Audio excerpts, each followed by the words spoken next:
नमस्कार दोस्तों, कैसे हैं आप सब। उम्मीद करती हूँ आप सब भी अच्छे होंगे।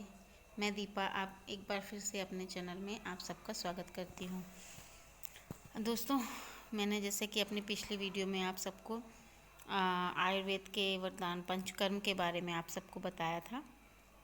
उसी कड़ी में आगे मैं आप लोग को बताना चाहूँगी। पंचकर्म में 5 तरह की चीज़ें की जाती हैं, तो हम हर दिन एक नए कर्म के बारे में बात करेंगे। जैसे आज मैं आपसे जो बात करने वाली हूँ वो करने वाली हूँ विरेचन विरेचन के बारे में बात। दोस्तों, विरेचन से हमारे बॉडी को डिटॉक्सिफिकेशन किया जाता है, जिससे जो भी गलत खान पान या गलत आदतों की वजह से हमारी बॉडी में जो भी विषाक्त या टॉक्सिक चीज़ें जमा हो जाती हैं, जिससे नई नई प्रॉब्लम्स हमें फेस करनी पड़ती हैं, तो उन चीज़ों को विरेचन के थ्रू हम क्लीन करते हैं। और ये जो विरेचन प्रोसेस है या पंचकर्म की जो प्रोसेस है, ज़रूरी नहीं है ऐसा कि आप जब बीमार हों या जब कोई आपको दिक्कत हो तभी हो सकती है। ये जब आप चाहें, यानी एक हेल्दी इंसान भी इसको ले सकता है ताकि उसको कभी कोई प्रॉब्लम ना हो। और ये पूरी तरह से सेफ़ है, विदाउट साइड इफ़ेक्ट्स है।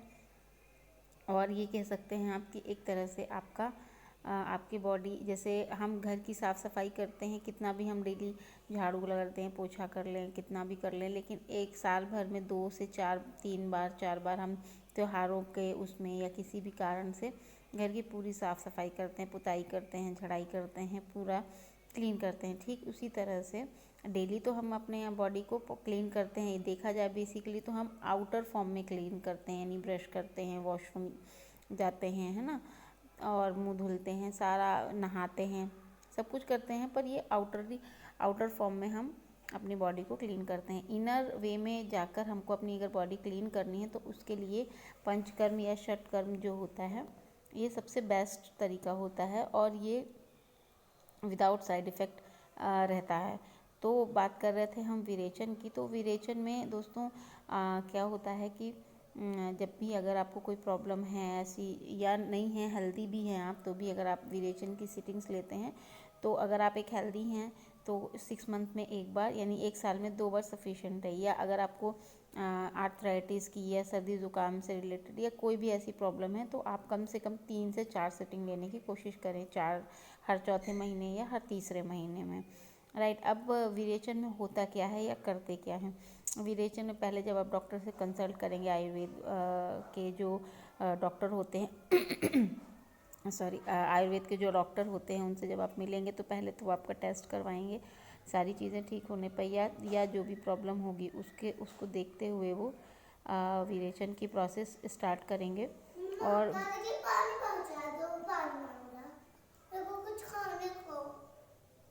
उधर से ले लो। विरेचन की प्रोसेस में विरेचन 2 तरह से किया जाता है, एक तेल से और दूसरा घी से। आपके रोगों के ऊपर डिपेंड करता है या आपकी बॉडी टाइप के ऊपर डिपेंड करता है कि आपको किससे किया जाएगा। पहले तो कुछ दिनों तक, मतलब विरेचन जो है 7 से 14 दिन तक विरेचन करवाया जाता है। Minimum 7 days, maximum 14 days. और उसमें आपको ऑयल या देसी गाय का घी दिया जाता है पीने के लिए, है ना। और जब आप उसको लेते हैं, पीते हैं एम्प्टी स्टमक, खाली पेट जब आप उसको लेते हैं, तो वो आपकी बॉडी को पूरी तरह से स्नेहन करता है, स्नेहन करता है। और स्नेहन से क्या होता है कि हमारी बॉडी में एक चिकनाई आती है, जिससे जो भी गंदगी होती है वो अपनी जगह छोड़ने लगती है। और धीरे धीरे फिर जब भी हमारा विरेचन होता है तो उस दौरान हमें तला भुना या कोई भी ऐसा खाना नहीं खाना चाहिए, जैसे फास्ट फूड हो गया, तला भुना तेज मसाला मिर्च, ये सब कुछ नहीं। सात्विक भोजन लेना है और विरेचन करवाना है। और कोशिश करना है कि जब भी आप विरेचन करवाते हैं तो रात को ही सिर्फ सोएं, मतलब रात को गहरी नींद लें और सुबह नॉर्मल फिज़िकल वर्कआउट करें। और विरेचन क्योंकि खाली पेट होता है, तो उसके बाद जब भी हम घी या तेल जो भी हमें इनटेक करने के लिए दिया जाए, तो उसके बाद हम गर्म पानी पिएं। गर्म या गुनगुना पानी भी हम ले सकते हैं, जिससे जो चीज़ें हमारे बॉडी के अंदर गई हैं वो प्रॉपर हर ऑर्गन को क्लीन कर सके, सारी चीज़ें कर सकें। इसी तरह जब 6-7 डेज़ या 8 डेज़ तक आपको घी या तेल दिया जाता है, उसके बाद प्रोसीजर होती है आपकी सिकाई की जाती है। डिपेंड करता है आपके बॉडी टाइप के ऊपर कि आपको कैसी सिकाई दी जाएगी। और उसके बाद 3 से 4 दिन 5 दिन तक आपको सिकाई देने के बाद फिर आपको काढ़ा या मतलब कुछ भी फाइनल वो दिया जाएगा, जिसमें आपको आपके बॉडी को पूरी तरह से क्लीन करेगा। बेसिकली ये सारी चीज़ें होती हैं लूज़ मोशन के लिए। जैसे जैसे आपके बॉडी में घी या तेल जाता है तो स्नेहन होता है, चिकनाई पैदा होती है, जिससे गंदगी अपना स्थान है अपनी जगह छोड़ने लगती है। और उसके बाद जब सिकाई होती है तो वो बॉडी एक तरह से और अच्छे फंक्शन में आ जाती है। और कम ठंड, ये इसमें केवल एक ही चीज़ एक्सेप्शनल होता है कि बहुत ज़्यादा गर्मी के सीज़न में और बहुत ज़्यादा ठंडियों में विरेचन नहीं होता। नॉर्मल सीज़न में विरेचन दिया जाता है।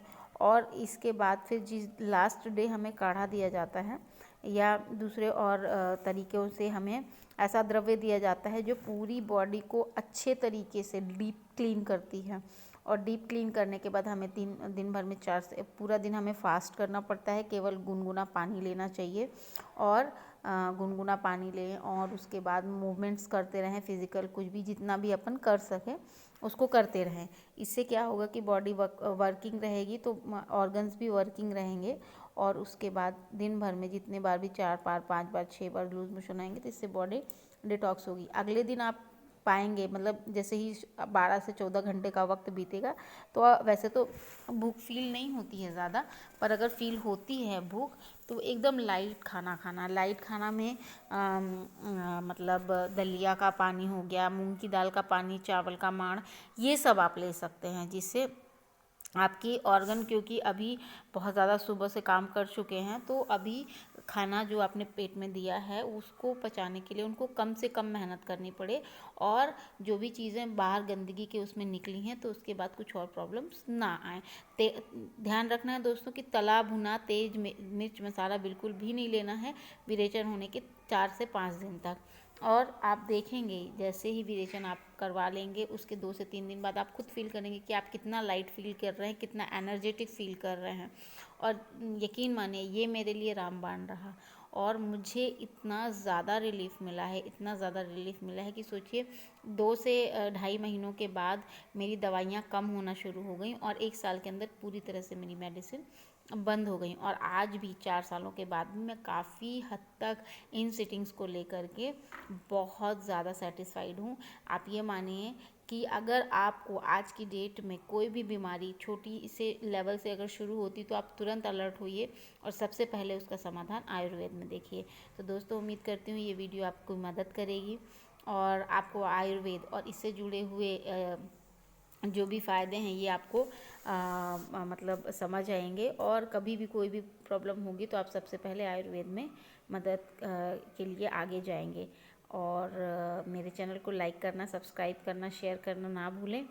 और इस वीडियो से अगर आपको वैल्यू मिलती है तो मेरा भी बहुत मोटिवेशन बढ़ेगा।